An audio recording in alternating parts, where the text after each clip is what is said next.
Apocalipse. Livro de Apocalipse, nós vamos estar refletindo em Apocalipse capítulo 2. Eu vou estar lendo do versículo 1 até o versículo 7, a respeito da carta que o apóstolo João, por ordem do Senhor Jesus, escreveu à igreja de Éfeso. Mas antes de entrar propriamente no texto, que será o escopo da nossa mensagem, eu preciso, irmãos, fazer uma contextualização, lendo alguns versículos anteriores, para que aquilo que nós vamos refletir dos versículos 1 a 9 do capítulo 2 seja melhor compreendido, seja melhor absorvido pelos irmãos. Apenas para criar um pano de fundo, até também para nós compreendermos algumas expressões que estão aqui nesse capítulo, que são explicadas no texto anterior. Então eu vou estar lendo e vou estar dando uma pincelada rápida aqui em alguns versículos do capítulo 1, do 9 ao 20, só para a gente compreender, contextualizar o que nós vamos meditar do capítulo 2, do versículo 1 até o 7. Antes disso, quero convidá-los a uma oração. Querido Deus e Pai, como sempre, Senhor, nós queremos louvar e engrandecer o Teu santo nome. Tu és digno de todo louvor, de toda adoração, majestade e poder, porque o Senhor criou todas as coisas, e todas as coisas são sustentadas pela palavra do Teu poder. A nossa salvação provém de Ti, e o nosso coração se alegra pela justiça que o Senhor mesmo proveu para cada um de nós, e ela se chama Jesus Cristo. Muito obrigado, Senhor, por este rebanho aqui, que o Senhor mesmo conduziu ao Salvador. Obrigado por cada vida alcançada, lavada, redimida, justificada para a glória do Teu nome. Agora prepara os nossos corações, abre os olhos do nosso entendimento, e venha falar por meio do poder da Tua palavra a cada um aqui. É a nossa oração em nome de Jesus. Amém. Nós estamos prestes a adentrar em um novo ano, né? E é inevitável a gente pensar no futuro. Muitos planos, muitos objetivos, sonhos, né? Que pensamos em realizar. Coisas que talvez no ano que está se passando a gente não conseguiu chegar a cabo, ao final, e pretendemos esse ano que entra, quem sabe, concluir. Pensando no futuro que nos traga felicidade, num futuro que nos traga paz, prosperidade, não é? Um pouquinho mais? Tá bom. Que nos traga prosperidade, tanto a espiritual, no sentido de crescermos cada vez mais na graça e no conhecimento do Senhor, mas também, por que não, material, né? Para que possamos assim abençoar aqueles que necessitam, abençoar a obra do Senhor e ser ainda mais úteis no reino de Deus. Eu quero tratar com os irmãos desse texto também do futuro glorioso que nos aguarda. Se ele será hoje, se o pontapé desse futuro glorioso será dado hoje, eu não sei. Em 2026, quem sabe? O que eu sei é que ele está às portas e em breve virá. Em breve estaremos para sempre com o Senhor, é iminente a sua vinda. E eu quero tratar desse assunto porque ele foi revelado com um propósito de trazer consolação para o povo de Deus. E nós devemos sempre meditar, refletir e aprender em todo o conselho do Senhor, em tudo aquilo que a palavra tem a nos ensinar, em tudo aquilo que nos foi legado como revelação para o crescimento e edificação do corpo de Cristo. Então eu vou ler, a partir do versículo 9 do capítulo 1, e vou dar algumas pinceladas rápidas, não quero me prolongar muito, apenas para contextualizar o capítulo 2 que nós estaremos lendo. Diz assim a palavra do nosso Deus. No capítulo 1, aqui a partir do versículo 9. Eu, João, irmão e companheiro de vocês no sofrimento, no reino e na perseverança para a qual Jesus nos chama, estava exilado na ilha de Patmos por pregar a palavra de Deus e testemunhar a respeito de Jesus. O momento em que João recebeu esta revelação era o momento em que ele estava preso na ilha de Patmos, exilado. E o motivo pelo qual ele estava recluso é porque ele havia pregado a palavra de Deus e havia testemunhado a respeito de Jesus Cristo. É uma reclusão gloriosa, por um motivo glorioso. E sempre que eu leio esse versículo, eu me lembro das palavras do apóstolo Pedro, quando ele diz que ninguém sofra por ser malfeitor, ou por ter feito algo de errado. Esse não é um sofrimento glorioso, é um sofrimento, na verdade, vergonhoso. Mas esse é um sofrimento glorioso. Ele estava ali, recluso, cativo, por pregar a palavra de Deus, por testemunhar a respeito de Jesus, tendo passado por sofrimentos, por causa da sua perseverança, por testemunhar do reino de Deus. Ele estava então exilado naquela ilha como prisioneiro. Era o dia do Senhor, diz o versículo 10, e me vi tomado pelo Espírito. De repente, ouvi atrás de mim uma voz forte, como um toque de trombeta. A voz era tão forte, tão estridente, que trouxe à mente de João a lembrança de uma trombeta. Era algo semelhante ao estrondoso som de uma trombeta. E essa voz falou com ele, dizendo: escreva num livro tudo o que você vê e envie-o às 7 igrejas nas cidades de Éfeso, Esmina, Pérgamo, Tiatira, Sardes, Filadélfia e Laodiceia. João iria ver algumas coisas lhe seriam mostradas, reveladas. Ele deveria descrever aquilo que os seus olhos iriam ver. Isso é importante a gente entender isso, porque normalmente a gente tem a tendência de achar que tudo no livro de Apocalipse deve se interpretar de forma figurada, deve se espiritualizar tudo. E não é verdade. Nem tudo, não só em Apocalipse, mas nos evangelhos, nas cartas, devem ser interpretadas de forma alegórica. A gente sabe, quando a gente lê o texto, quando a gente lê um versículo, quando aquilo é alegórico, quando aquilo tem um sentido figurado, não é? A gente sabe que quando Jesus diz: eu sou o caminho, eu sou a porta, isso é um sentido figurado. Não tem maçaneta em Jesus, não é? É um sentido figurado. E João está dizendo aqui, ele está ouvindo, no momento que recebe essa revelação, que ele deve escrever um livro e que ele deve escrever as coisas que ele vai ver. Ele vai descrever coisas que ele vai estar vendo, testemunhando. E ele diz aqui, no versículo 12: quando me voltei para ver quem falava comigo, vi 7 candelabros de ouro. E em pé, entre eles, havia alguém semelhante ao Filho do Homem.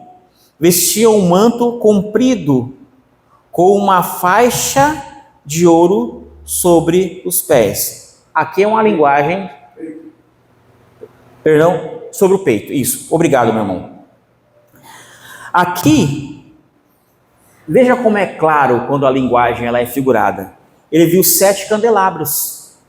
Mais à frente vamos ver o que isso significa. De ouro.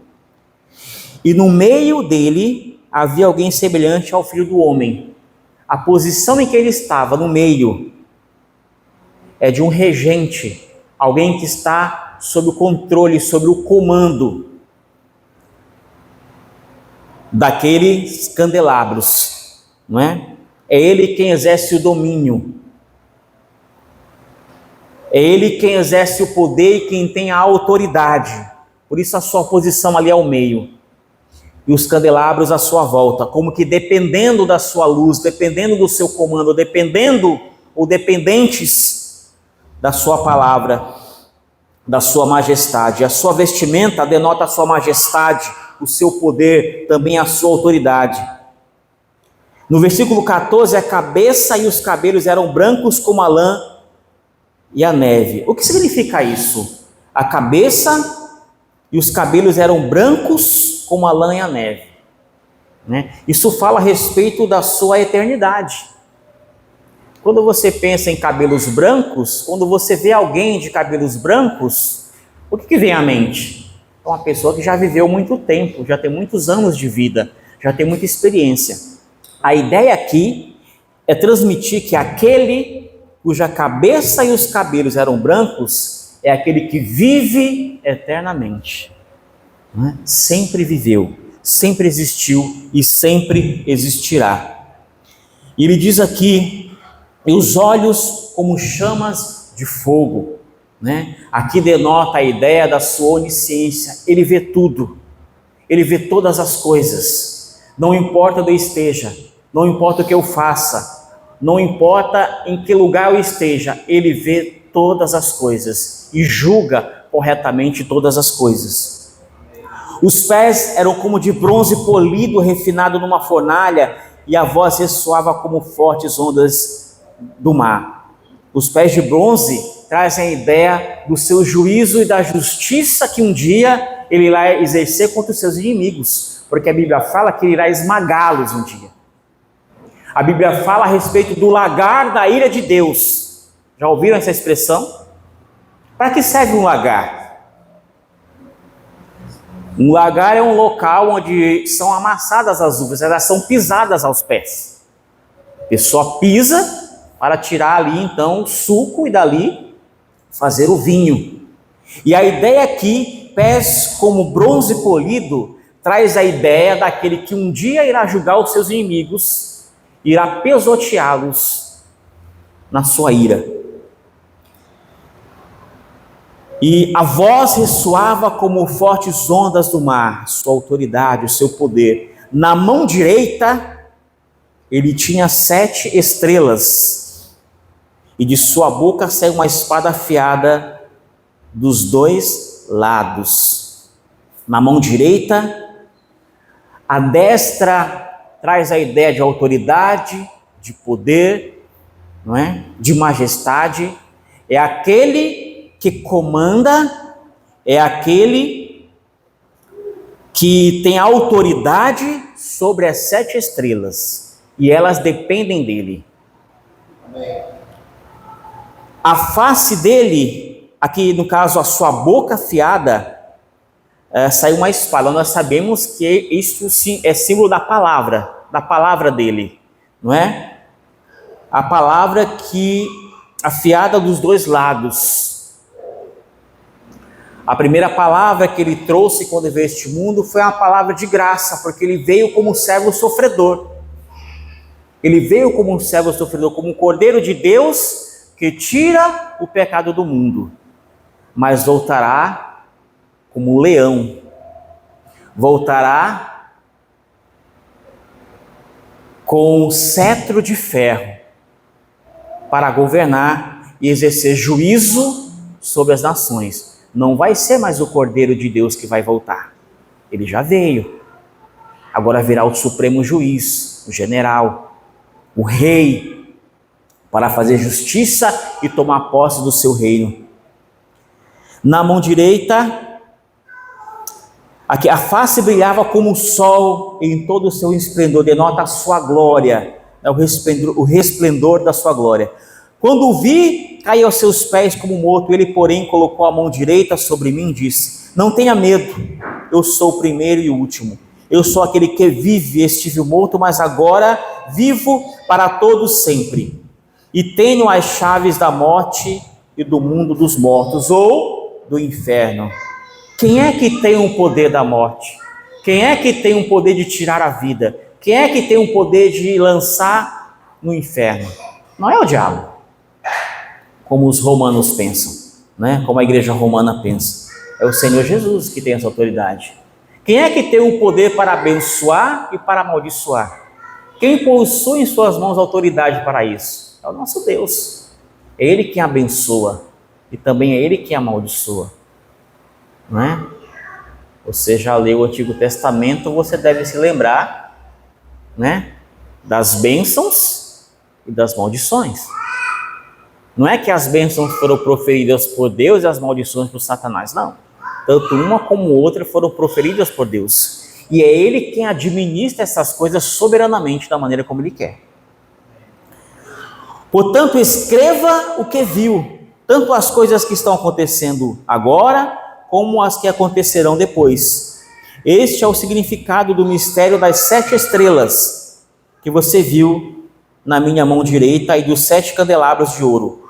As 7 estrelas são os anjos das 7 igrejas, ou os pastores, ou os dirigentes.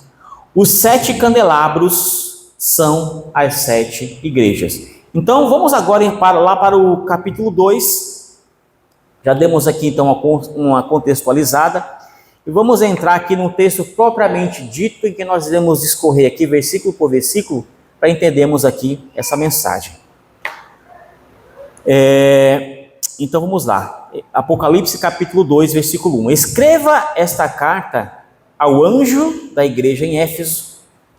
Esta é a mensagem daquele que segura na mão direita as 7 estrelas, daquele que anda entre os 7 candelabros de ouro. João, então, ele recebe uma ordem do Senhor, né? Uma ordem para escrever uma carta à igreja de Éfeso. De quem ele recebeu essa ordem? Do seu Senhor, do próprio Senhor Jesus, na pessoa do anjo. Lembrando que os anjos são mensageiros, né? Eles recebem ordem do Senhor e falam como se o próprio Senhor estivesse falando. E este que o autorizou, este que lhe deu essa ordem, é aquele que tem na mão direita as 7 estrelas, que são os anjos das igrejas, né? Ele tem nas suas mãos o domínio, a majestade sobre ele, a autoridade sobre ele. E é Ele quem os dispõe e os capacita e os envia para onde Ele quer e os mantém da maneira como quer pelo seu poder. E é aquele que anda entre os 7 candelabros. Irmãos, a igreja do Senhor não foi deixada aqui ao léu. Ele está presente, Ele está zelando, Ele está cuidando da sua igreja a todo momento. Ele está conosco em todo momento, cumprindo assim a sua promessa de que estaria conosco todos os dias. O Senhor observa, o Senhor exerce juízo, o Senhor ministra, o Senhor capacita, o Senhor levanta obreiros, Ele os envia, Ele administra tudo na sua casa, porque Ele é o cabeça da igreja. Ele é o Senhor, Ele é o dono da igreja. Certa vez eu perguntei para um jovem, fiz a seguinte pergunta: qual é a maior autoridade na igreja do Senhor? Qual é a maior autoridade na igreja? O que você responderia? Ele me respondeu assim: é o pastor. Claro que eu tive que repreendê-lo, né? Isso não é verdade. A maior autoridade na igreja são as Escrituras. E quando eu digo que a maior autoridade na igreja são as Escrituras, obviamente, de quem é essa palavra? Obviamente, eu estou querendo dizer que a maior autoridade na igreja é o Senhor Jesus. Porque a igreja pertence a Ele. Ele é o nosso amo, Ele é o nosso dono, Ele é o nosso Senhor. A igreja foi comprada com o preço do seu sangue. E a ela compete obedecer, submeter-se à sua vontade, trabalhar para o crescimento do seu reino. E Ele é aquele, então, que tem em suas mãos a autoridade sobre os anjos das igrejas. E estes foram levantados e colocados por ele, não para oprimir a igreja, mas para apacentá-la, para instruí-la, para orientá-la, para consolá-la, sempre tendo como base a palavra do Senhor. Essa é a tarefa daquele que é chamado ao santo ministério de pastorear, de apacentar, de alimentar. Aí no versículo 2, sei de tudo que você faz. Olha os olhos de fogo. Olha os olhos de fogo. Sei de tudo que você faz. Todas as coisas. Eu vejo tudo. Eu sondo os corações. Eu sei dos seus pensamentos. Eu sei quais são as suas intenções na minha casa. Eu sei se o que você faz de fato é para buscar a minha glória. Eu conheço o seu coração. Eu te criei. E é um texto que diz assim, que o Senhor Jesus não precisava que ninguém explicasse nada para ele a respeito do homem, que ninguém dissesse nada para ele a respeito do homem, porque ele conhece o homem, ele sabe quem somos nós, ele conhece a nossa estrutura. Por isso ele diz, sei de tudo que você faz. Ele diz aqui, vi seu trabalho árduo e a sua perseverança, e sei que não tolera os perversos. Ele está falando aqui que aquele pastor daquela igreja de Éfeso, aquele anjo, era alguém que trabalhava arduamente, perseverante na fé, e que ele não tolerava perversos no seio da igreja. E ele vai falar agora quem são esses perversos. Examinou as pretensões dos que se dizem apóstolos. Portanto, veja bem, se autodenominar apóstolo hoje, isso é uma perversidade aos olhos do Senhor. Porque você iludir, enganar a igreja, dizendo que é aquilo que você nunca foi e nunca será, é ser perverso com o povo de Deus. É agir com perversidade contra o povo de Deus. Examinou as pretensões. O que ele fez? Ele julgou esses homens. Ele julgou esses homens. Como foi feito esse julgamento? Como ele chegou a essa conclusão de que esses homens eram perversos e que descobriu que eles eram mentirosos? Irmãos, o processo é muito simples. Basta deixar que esses homens falem. Basta ouvi-los. O que eles ensinam? O que eles pregam? Qual é o conteúdo da sua mensagem? Uma vez tendo ouvido, se harmoniza com a doutrina de Cristo? Se harmoniza com a doutrina dos apóstolos, dos profetas? Está de acordo? Tem respaldo escriturístico? Não? Então vocês são mentirosos. E foi o que ele fez. Irmãos, vocês, irmãos, como igreja, a vocês, não negligenciem isso. Foi dada a autoridade de julgar todo e qualquer pregador que ocupe esse púlpito. Todo e qualquer pregador. Vocês conhecem as Escrituras. Vocês leem a palavra de Deus. Vocês têm a obrigação de fazer isso. De julgar tudo que é ensinado, tudo que é falado. E se algo aqui é ensinado, algo aqui é pregado, que não está consoante ao que está nas Escrituras, isso não deve ser aceito. Essa é a atitude. Examinar as pretensões para descobrir e ver se de fato a mensagem e o mensageiro são mesmo da parte de Deus. Isso é um papel da igreja, é um dever da igreja, é uma obrigação da igreja. Ele fala aqui, olha, você sofreu por meu nome com paciência, sem desistir. Que bonito a vida desse anjo aqui, não é? Esse pastor. Mesmo passando por sofrimentos, com toda a paciência, ele não desistiu, ele não abandonou o barco, ele não abandonou as ovelhas e deixou aí aos lobos. Ele continuou perseverando, mesmo diante de todas as dificuldades, ameaças. Nós sabemos como era difícil ser pastor no primeiro século.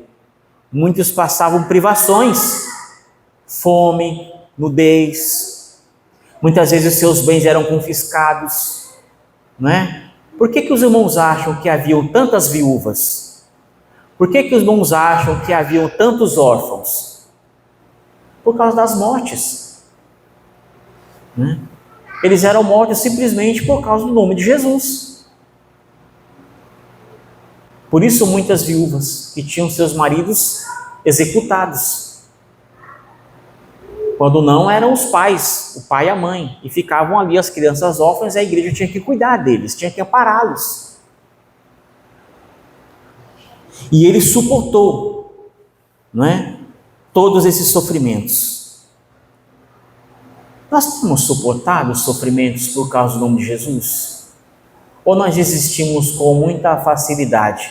Nós abandonamos o barco com muita facilidade? Que tipo de servo nós temos sido quando vem o sofrimento, as tribulações e as aflições da vida? Nós temos maturidade para reconhecer que isso também faz parte da caminhada cristã? Ou nós somos do tipo como uma doutora que trabalhou um tempo comigo lá, e passando por algumas lutas, ela dizia que nas suas orações, ela se dirigia a Deus dizendo assim: eu não aceito isso, Senhor. Quase que como se Deus estivesse ali pequenininho e ela dando de dedo assim: eu não aceito isso. E quando eu ouço essas coisas assim, eu me lembro logo da oração de Abraão, quando intercedia por Ló. A maneira como ele se dirigiu ao Senhor: não se ire o Senhor contra mim se eu falar mais uma vez ao Senhor. Olha o temor, olha a reverência. Ele sabia com quem estava falando.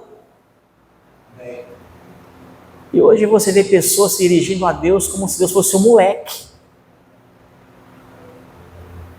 um serviçal, alguém que está ali para servir, atender às minhas vontades, aos meus caprichos.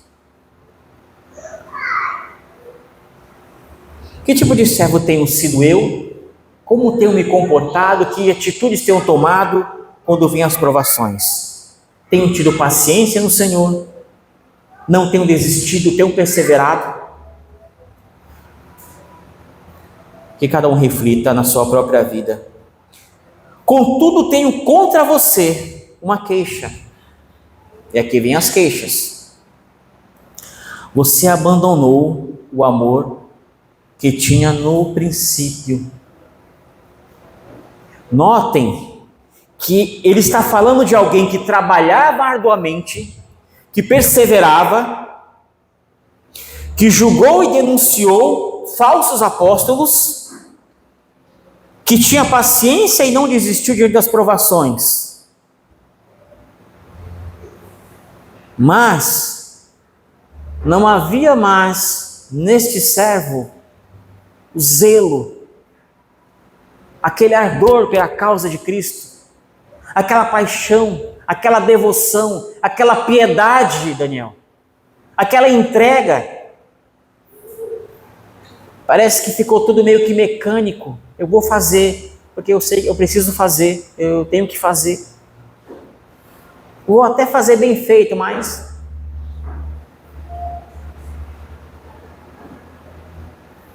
E aí o Senhor, ele não olha só a prática. Ele olha lá no fundo. Parece que para ele o que interessa mais, o mais precioso, é a intenção com que eu estou fazendo aquilo para ele. Estou limpando a igreja, estou evangelizando, estou servindo as mesas, estou ajudando alguém que está necessitado. Qual a intenção que me moveu a isso? Qual é a real intenção do meu coração? O que eu busco com essa atitude? O que eu busco de fato com essa prática é glorificar a Deus? É exaltar o seu nome? Ou 15 minutos de fama, de destaque?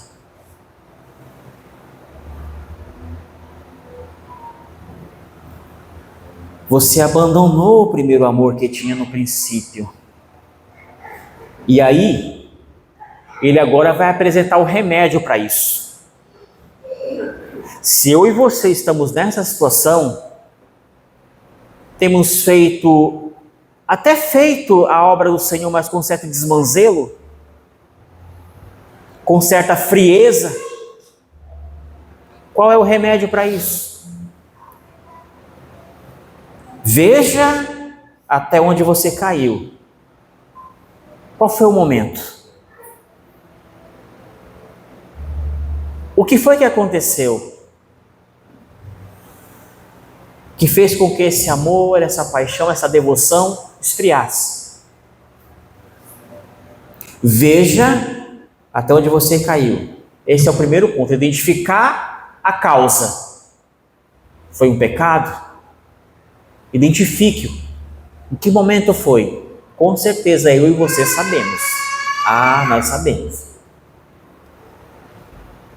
Depois, a segunda atitude: arrependa-se e volte a praticar as obras que no início praticava.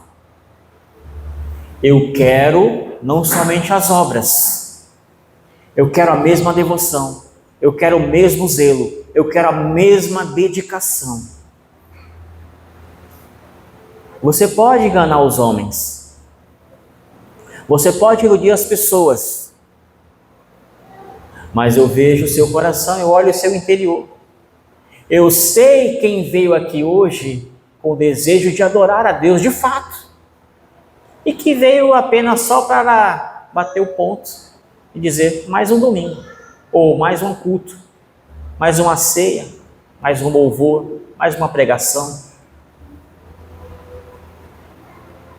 Já virou uma rotina? Levanta, toma um banho, coloca a roupa. Nesse exato momento, ele sabe o que se passa na mente de cada um de nós aqui. O desejo de cada coração. Nós estamos nus diante dos olhos dele. Você não pode ocultar nada do Senhor, eu não posso, ninguém aqui pode. Ele sabe o que motivou você a estar aqui nessa noite. Eu vim porque vai ter um rango, eu não posso perder. Passei o ano todo sem vir, mas hoje é aquele dia, né, irmão? Hoje é aquele dia. A comida sempre é mais gostosa no dia 31, pastor Oswaldo, fala a verdade. Não posso perder, não posso ficar de fora. Ainda traga a marmita para levar para casa. No dia seguinte, ele sonda os corações, irmãos. Esse é o nosso Deus. A Bíblia fala que antes da palavra sair da nossa boca, ele já sabe o que nós vamos. Até a oração que você vai fazer à noite, quando estiver em casa antes de dormir, ele já sabe cada palavra. Arrependa-se e volte a praticar as obras que no início praticava.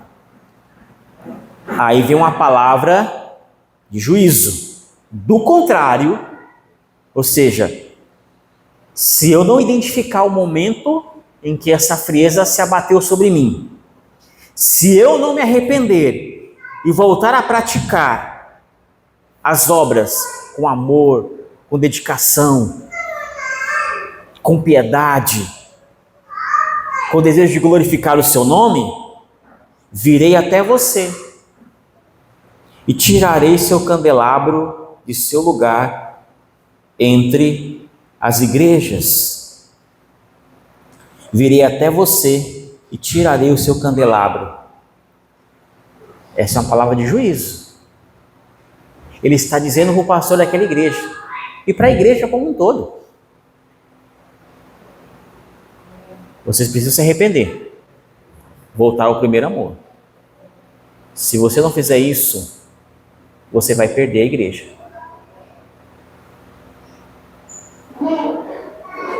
Ela é um candelabro. Ela é uma luz aqui em Éfeso. E eu vou apagá-la. Ela não vai brilhar mais. Eu vou extingui-la. Ah, mas a Bíblia fala que as portas do inferno não prevaleceram. Mas quem está falando aqui não é Satanás, não é o inferno, não. É o dono da igreja que está falando. E ele faz o que ele quer daquilo que é seu.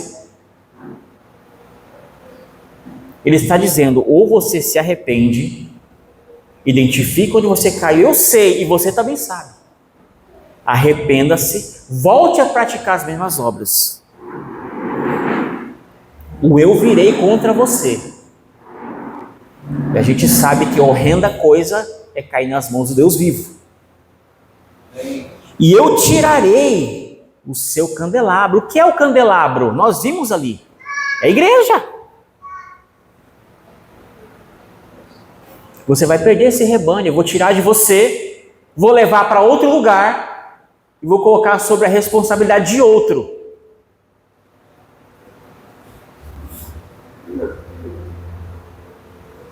Mas aí no versículo 6, ele diz, mas há isto a seu favor, mais uma coisinha a favor dele, você odeia as obras dos nicolaítas, como eu também odeio. A Bíblia não fala muito, né? Ela não fala muito a respeito dos nicolaítas, quem eram essas pessoas. Eram seguidores de um tal de Nicolau. Geralmente o nome do movimento era dado com base no seu líder, né? Por que o Senhor Jesus, ele abominava a obra dos nicolaítas? Porque os nicolaítas, eles tinham uma compreensão totalmente equivocada, errada, irmão Madoni, do que significa a liberdade em Cristo. Os nicolaítas ensinavam, pastor Oswaldo, que olha, se eu sou livre em Cristo, eu posso fazer o que eu quiser. Eu posso ter relação com a minha mulher e posso ter relação com outras também. Não tem problema nenhum. Não é? Eu posso fazer com o meu corpo aquilo que eu quiser. Eu não vou negar nenhum desejo, nenhuma paixão que a minha carne quer. Porque eu sou livre em Cristo. Esse era o conceito de liberdade que os nicolaítas tinham. E com isso ele acabava levando as pessoas a uma vida de promiscuidade e devassidão moral. E aí, esse anjo odiava a obra dos nicolaítas. E esse tipo de obra, de fato, irmãos, deve ser odiada por nós. Como eu também odeio. Nós não devemos odiar aquilo que o Senhor odeia? Certamente que sim. Se eu amo, eu tenho que odiar. Quem verdadeiramente ama, tem que odiar. Todo mundo aqui ama criança, não ama? Criancinhas, bebês, gente, todo mundo aqui ama criança. Quem não ama criança? Porque eu amo crianças, eu odeio pedófilo. E você vai dizer que você ama pedófilo. Eu odeio essa prática. E quem a pratica também. Não tem como odiar a prática sem odiar quem pratica. Então quem ama de fato tem que odiar. Porque o Senhor também odeia a obra dos nicolaítas, que distorciam o conceito de liberdade em Cristo, né? Insinuando ou instigando as pessoas da igreja, que estavam na igreja, a viver uma vida de promiscuidade, tal qual fazia Jezebel. Jezebel também fazia isso. Ele levava os irmãos a se prostituírem, a tal prostituição cultual. Então os nicolaítas, Jezebel e os gnósticos, eles têm isso em comum, tá? Os gnósticos também tinham essa concepção da carne. A carne é má, a carne não presta para nada, então eu posso fazer com ela o que eu quiser. Não presta mesmo, o que importa é o espírito. O espírito legal, mas a carne, eu posso fazer com esse corpo qualquer coisa, não tem problema nenhum. Isso não vai afetar o meu espírito. Então eu posso me prostituir, eu posso cometer glutonaria, eu posso sentar na mesa do Senhor, eu posso sentar na mesa dos ídolos, não tem problema, é a minha carne que está fazendo isso. Esse era o pensamento gnóstico, esse é o pensamento, além de outras coisas mais. Aí ele vem aqui no versículo 7 e diz: quem tem ouvidos para ouvir, ouça o que o Espírito diz às igrejas. Essa expressão é muito usada por Jesus nos evangelhos, né? E nas outras cartas também ela aparece. Quem tem ouvidos para ouvir, ouça o que o Espírito Santo diz às igrejas. É uma expressão que denota, olha, presta atenção no que está sendo dito. Abra bem os seus ouvidos. O que está sendo dito não pode ser esquecido. Você tem que dedicar toda a atenção, colocar o seu coração, a sua mente no que está sendo dito e guardar isso no seu coração e colocar em prática, porque disso depende a sua vida. Essa é a ideia dessa expressão. Quem tem ouvidos para ouvir, ouça o que o Espírito diz às igrejas. Olha quem está dizendo. Não é João, é o Espírito Santo que está conosco. Ele nos foi concedido, ele foi enviado por Jesus quando ele retornou ao Pai, nos foi dada a promessa, e quando ele retornou ao Pai, ele enviou o Espírito Santo. Eu acho engraçado algumas músicas que a gente ouve por aí, vem, Espírito vem, não faz o menor sentido isso, né? Porque ele já veio, ele não saiu, ele continua conosco. Né? E esse Espírito está dizendo, ouça, abra bem os ouvidos, escute o que está sendo dito, porque isso vai ser exigido de você lá na frente.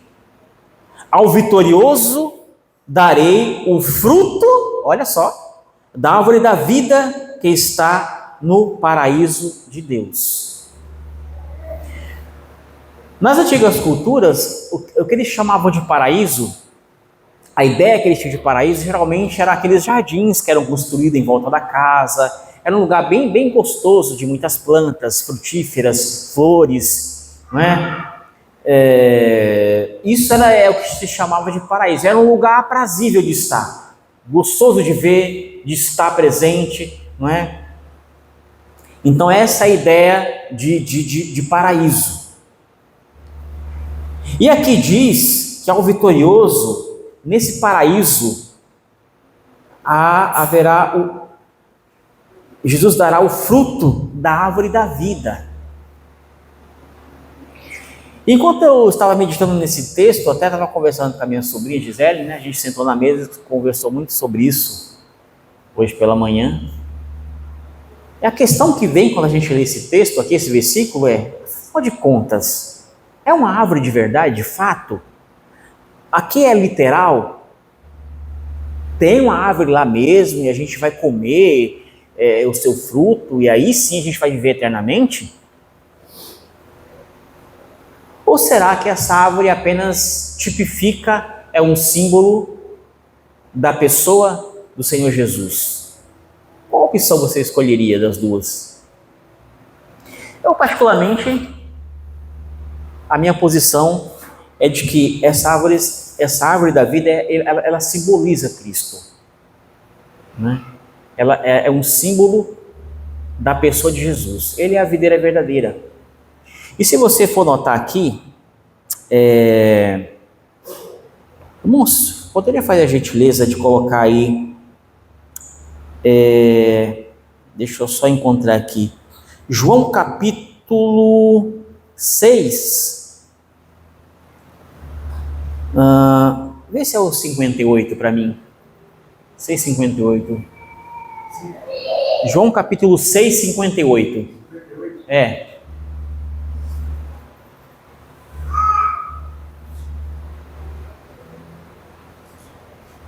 volta, sobe mais um pouquinho, deixa eu ver se, né, é na parte que ele fala, aquela parte que ele fala que comer da minha carne, beber do meu sangue, 54? 54. Vai lá. Mas quem come minha carne e bebe meu sangue, terá a vida eterna, e eu ressuscitarei no último dia. Aqui fala de comer a carne de Jesus e beber do seu sangue. E aqui fala que essa árvore, nós iremos comer dela. E aí a pergunta que eu faço aqui, comparando esse versículo com esse que está aqui, porque ambos falam de comer algo, não é? O que é comer a carne de Jesus? O que significa isso? Se eu perguntasse para você, o que significa comer a carne de Jesus? E o que significa beber o sangue de Jesus? Você já parou para meditar sobre isso? Já se fez essa pergunta? O que significa isso? O que Jesus quer dizer com essas duas expressões? Comer a sua carne e beber o seu sangue. Na verdade, no próprio capítulo ele vai explicar isso mais acima. Se você for lá no versículo 35, por favor, meu irmão, você vai encontrar a explicação para isso. O que significam essas duas expressões? Ele diz aqui, ó, Jesus respondeu, eu sou o pão da vida. Para que serve o pão? Para comer. A gente come o pão, né? Eu sou o pão da vida. Quem vem a mim nunca terá fome, porque vai se alimentar dele. Então, comer a carne de Jesus significa ir a ele. Comer a carne de Jesus é ir a ele. E depois ele continua. Quem crê em mim nunca mais terá sede. Beber o sangue de Jesus significa crer nele. Então essa é a explicação daquele versículo 34 que nós lemos lá na frente. O que é comer? Agora você não pode esquecer mais isso. Quando alguém perguntar para você, ou quando você ler aquele texto, você vai se lembrar. O que significa comer a carne de Jesus, ir a ele? E o que significa beber o sangue de Jesus, crer nele? Então, esse texto fala de comer, se alimentar de Cristo. Para quê? Para ter a vida eterna. E aqui fala dessa árvore, da qual nós iremos nos alimentar. Para quê? Para ter a vida eterna. Na verdade, o sentido disso aqui, indo direto ao assunto, nada mais é, o que o autor está querendo dizer aqui, simplesmente é, ao vitorioso, ele irá para o céu, desfrutar das bênçãos celestiais na presença do Senhor. Trocando em miúdos é isso. Mas aqui, Jesus, como todo judeu, gosta de uma linguagem figurada, não é? Ele usa essa expressão de árvore da vida. Essa expressão árvore da vida, irmãos, ela é usada em outros livros, em outros contextos, e também ela assume outros significados também. Por exemplo, no livro de Provérbios você vai encontrar muito isso. Quer ver? Se você ver lá, irmãos, Provérbios 3,18, por favor. Provérbios 3,18. A sabedoria é a árvore de vida, para quem dela toma posse. Felizes os que se apegam a ela com firmeza. Aqui, a árvore da vida é descrito como adquirir sabedoria, ou seja, a sabedoria é o alimento dessa árvore aqui. Agora, se a gente for lá em Provérbios 11:30, Provérbios 11:30, o fruto do justo é a árvore de vida. Olha outra árvore aqui de vida, né? Simbolizando o quê? O fruto do justo, ou seja, as suas boas obras, né? O sábio conquista pessoas, ou seja, a obra de conquistar pessoas, de ganhar pessoas para o reino, é o fruto do justo, que é árvore de vida. E aí você vem para Provérbios 13:12, você vai encontrar o seguinte: a esperança adiada faz o coração ficar doente, mas o sonho realizado é árvore de vida. Olha quantas árvores aqui, cada uma assumindo significados diferentes. Provérbios 15:4. Palavras suaves são árvore de vida, mas a língua enganosa esmaga o espírito. Então são concepções diferentes. E não tem nenhum problema essas expressões assumirem outros significados e outros contextos. Você vê, por exemplo, que geralmente quando você, nos evangelhos e também nas cartas, a palavra noiva, ela é comumente empregada à igreja. Mas você encontra no livro de Apocalipse, essa mesma expressão noiva sendo empregada à cidade de Jerusalém. E não tem nenhum problema. É um outro contexto, não é? As expressões aqui, elas assumem significados diferentes, as mesmas expressões assumem significados diferentes, dependendo do contexto e daquilo que o autor quer propor, daquilo que ele quer transmitir. Aqui nesse caso, no livro de Apocalipse, ele quer transmitir que essa árvore transmite vida também. Mas que espécie de vida? Que qualidade de vida? Vida eterna. E quem é aquele que transmite vida eterna para nós? É o próprio Senhor Jesus. Então, se alimentar dessa árvore, concluo eu, com base nos meus estudos, nada mais é do que crer em Jesus, se alimentar dele, porque ele é a videira verdadeira, e nós nos alimentamos dele, e sem ele nada podemos fazer. A nossa vida está nele, depende dele.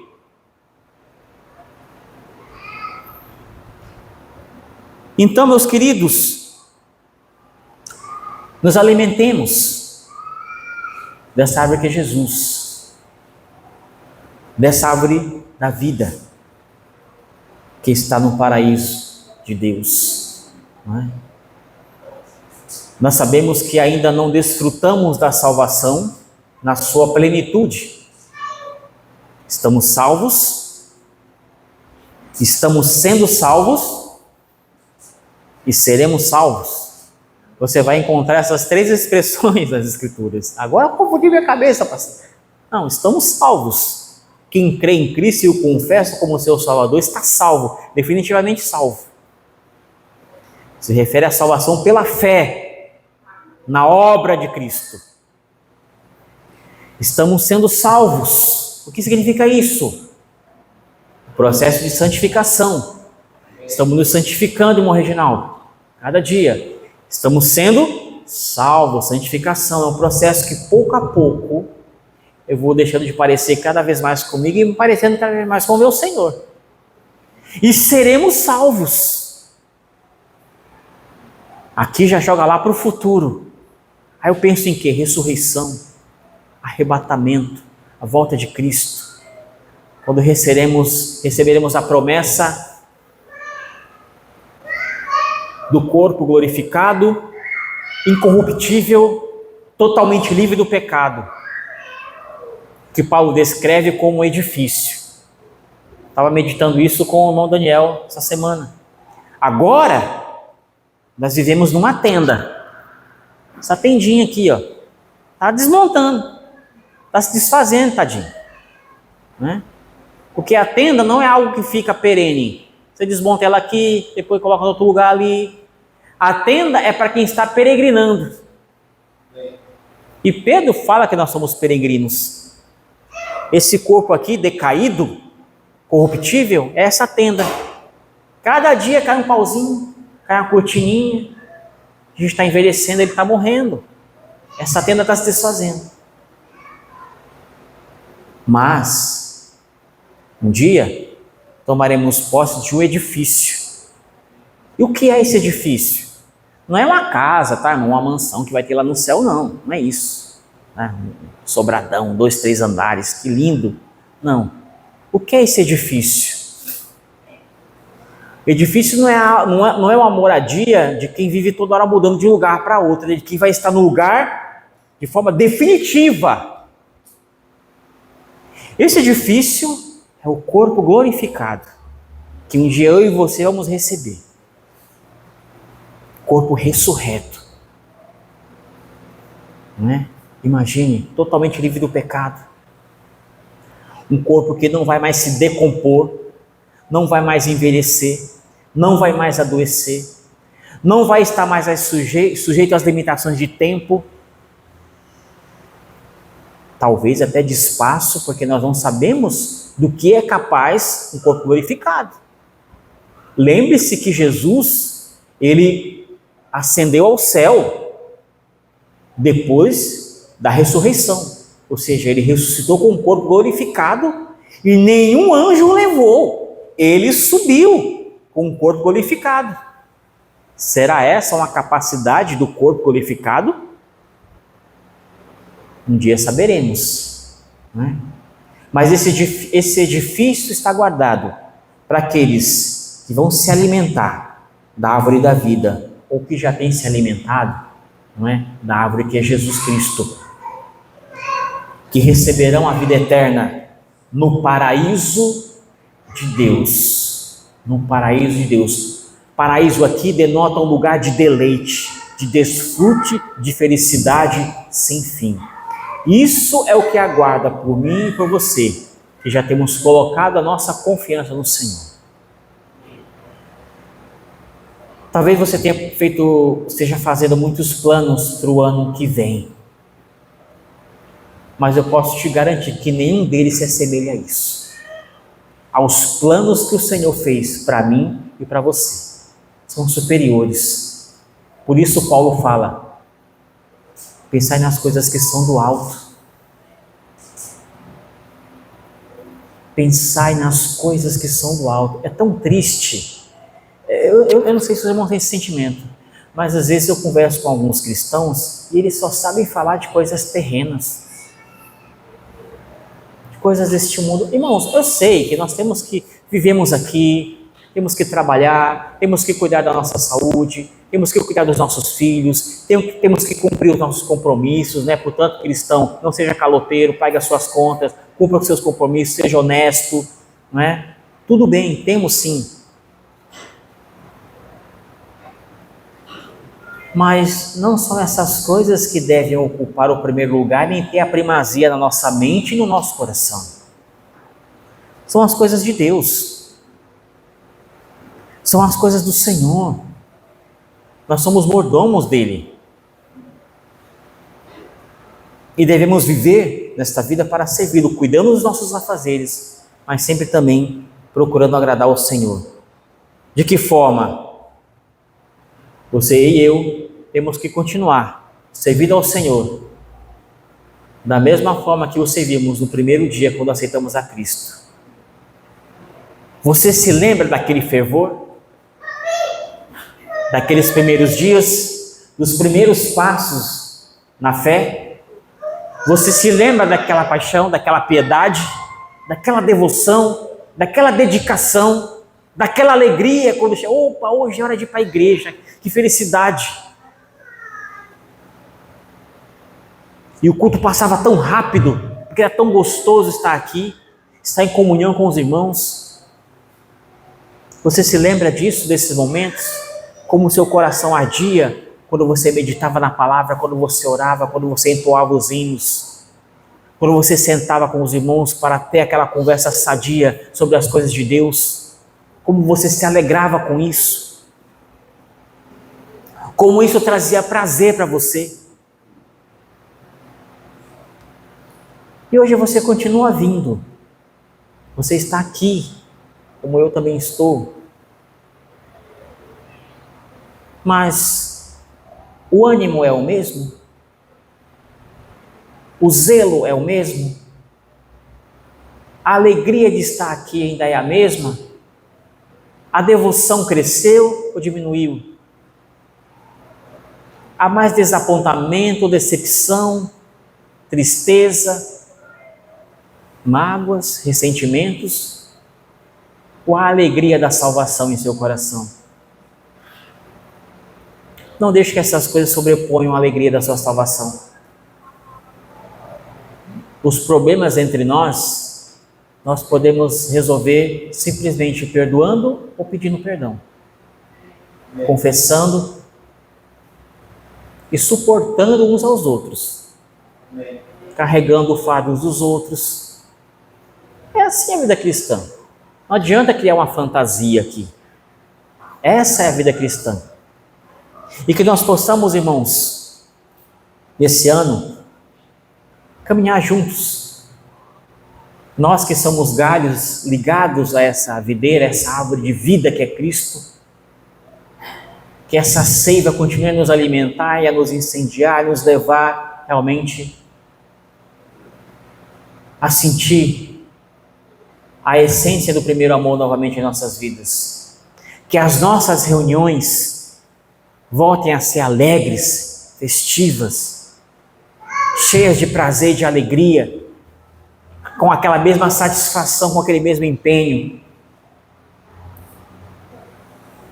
Que voltemos a ter a alegria de ler a sua palavra, de orar, de compartilhar, estando atento às necessidades uns dos outros, e não somente às nossas.